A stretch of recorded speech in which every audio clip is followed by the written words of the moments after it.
He's the kind of guy people either love or hate. Clinical psychologist Jordan B. Peterson has been described as one of the most influential thinkers of our time, but also as an alt-right figurehead who spouts conspiracies. Despite what you think about him, there is no denying the professor's impact, his videos amassing more than 45 million views on YouTube.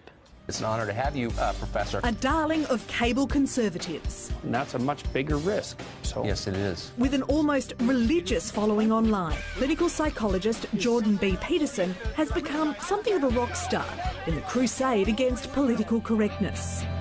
Free speech is the mechanism by which we keep our society functioning. The Canadian professor rising to fame in 2016 for opposing changes to the country's anti-discrimination laws. I think this legislation is reprehensible. Changes that effectively made it illegal not to call a trans person by their preferred gender pronoun, like ze or they. I'd like to encourage people struggling with this to be kind as their first impulse. Kindness is the excuse that social justice warriors use when they want to exercise control over what other people think and say. His lectures leading to controversy on campus at the University of Toronto. Peterson, do you have any comments on the Nazi presence at your protest? Yeah, I don't like Nazis.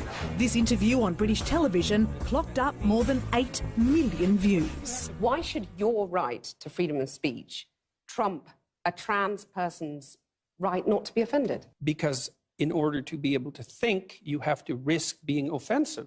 I mean, look at the conversation we're having right now. Dr. Peterson has been in Australia promoting his self-help book, 12 Rules for Life, at sold-out lectures around the nation. And Professor Jordan Peterson joins us now from Brisbane. Good morning to you. Thanks for being with us. As we just said, you've written a book called 12 Rules for Life. It's almost like your own 10 commandments. Now, if people were only going to read one of them, which would you say is the most important? It's probably the rule that involves telling the truth. Tell the truth, or at least don't lie, is the most important one, I would say. And why is that so important? Well, because if you don't speak the truth, and if you speak things that you know to be false, then you mess up the structures of your own consciousness, and you can't hope to function effectively in the world. You have perceptual mechanisms that orient you in the world and that lay out what you see and how you act and how you react. And if you pathologize those by lying, then you disorient yourself in the world, and then terrible things will happen to you and the people around you. So at very least, you should try not to say things you know not to be false. Yeah, it doesn't sound like anything that we want to happen. You've been called by some as one of the most influential thinkers of our time. One of your messages is about cleaning up your room. How much is that part of your overall message? Well, it's a metaphor in some sense. It's like our young people are taught constantly to, especially in universities, to go out and try to change the world. And, you know, you don't know that much when you're young, but there's lots of things that you have right in front of you that are in disarray and disorder within your own life, within your own family. And you can start by practicing on things that are right within your grasp. And so this clean up your room idea has become very popular online because I make a very strong case for it, and because it's comically humble, I suppose. A lot of pressure on you.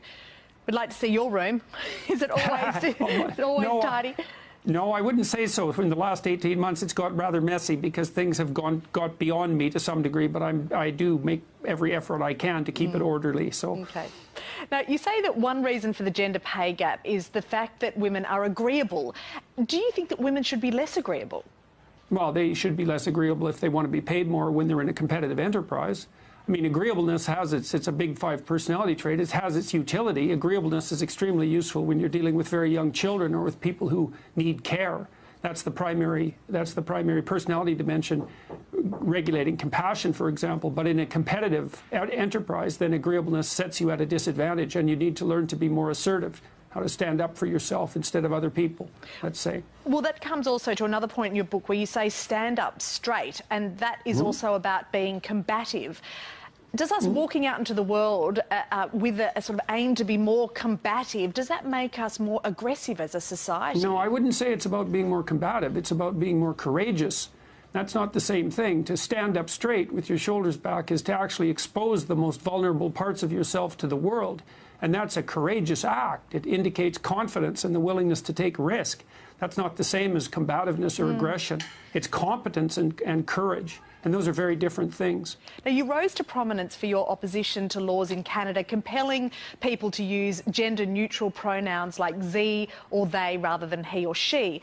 The Commonwealth Games begin here in Australia next month, and volunteers are being told not to use phrases like ladies and gentlemen or policemen to be more inclusive. What's wrong with being more inclusive? Well, I suppose there's nothing wrong with being more inclusive, but there's plenty wrong with adopting the radical left's guidelines for linguistic conduct. And that's what I was opposing in Canada. It's these regulations policing language are part and parcel of a much broader agenda that's being pushed unbelievably hard. It's already subsumed the universities. So I don't buy the we're doing this because we're compassionate explanation in the least. I believe it's a power play on the part of the radical Marxists who've already infiltrated the universities. And so that's partly why I objected to the legal requirements being put forward in Canada. Let's be really clear on this, because this has really been the issue that has put you in the spotlight. You are saying that if there was a trans person in one of your lectures, you would refer to them as they wanted to. It's the legislation that you don't like. Yeah, it's the fact that the government is compelling speech. And, you know, we already have hate speech laws in Canada, and I think that was a big mistake to begin with, because God only knows who's going to define hate, but it won't be the people that you want to have define it. But to then step forward one more step and to actually regulate the content of speech, to say what people have to say, the government has crossed a line that no government should ever cross, no matter what the reason. What do you say to people who perhaps might not be as respectful as you, and you're saying that you would call a trans person by however they wanted to be referred to? What do you say to other people who might not be respectful like that and do need the legislation to keep them in line? They don't need that legislation. No one needs that legislation. It's terrible legislation. It's the first time in the history of English common law in Canada that the government has dared to introduce compelled speech as a requirement in our country. There's no excuse for it whatsoever. And the fact that they're using the trans population as the excuse to move this legislation forward is reprehensible as far as I'm concerned. Okay. Even if somebody finds that really damaging to them? Well, if they find the misuse of a pronoun damaging to them, then they have more problems than that are going to be solved by the mere reconstruction of someone else's language.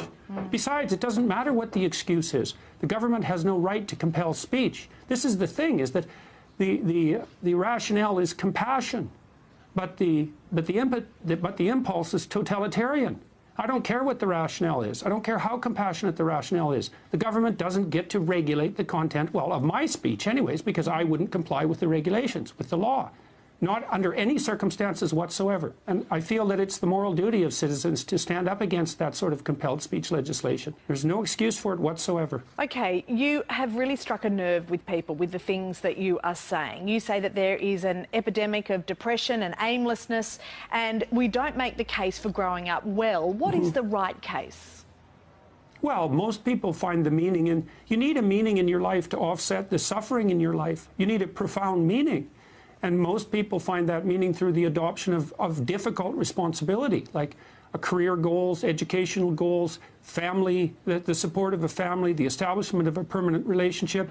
We need to see those things as not only moral obligations, but as part and parcel of what gives people the courage to step forward in life. And so I'd be making a strong case for responsibility and truth as an antidote to terror and uncertainty. And it's not a finger-wagging case either. I'm not saying, look, young people, get your act together because, you know, there's something wrong with you. I'm saying there's way more to you than you know, and that if you step forward properly, you can fill a hole in the world that's exactly your shape. That'll be good for you and for everyone else. It's a very positive idea. And people are responding to it as if it's a very positive idea. Right, no, research is just part of the patriarchy. Appalling. I don't know whether you know about a woman called Jennifer McIntosh. She's a Australian psychologist who was deliberately chosen. We had, so I'll go back a little bit, we had a very good government under John Howard, a conservative government which worked very hard to change some of the laws around the family law issues and to change what was happening in our courts and introduced joint responsibility for parenting. So the idea, men and children should have mothers and fathers after divorce, not just a custodial parent. And did all various other things. And then when that government lost power, the left-wing government came in and immediately tried to wind back some of that, and they appointed a psychologist who had already spoken out against shared parenting to do research into care of children under 3, overnight care of children under 3. She did a research project which said it was dangerous for the relationship between the child and the mother to have any overnight care by the father in those first few years, when everybody knows that those kids are being looked after by aunts and uncles and grandma. It was only the father that was dangerous to the child. That research went around the world. Lawyers joke that if you go before court trying to get overnight care of a toddler and you lose, you've been Macintoshed.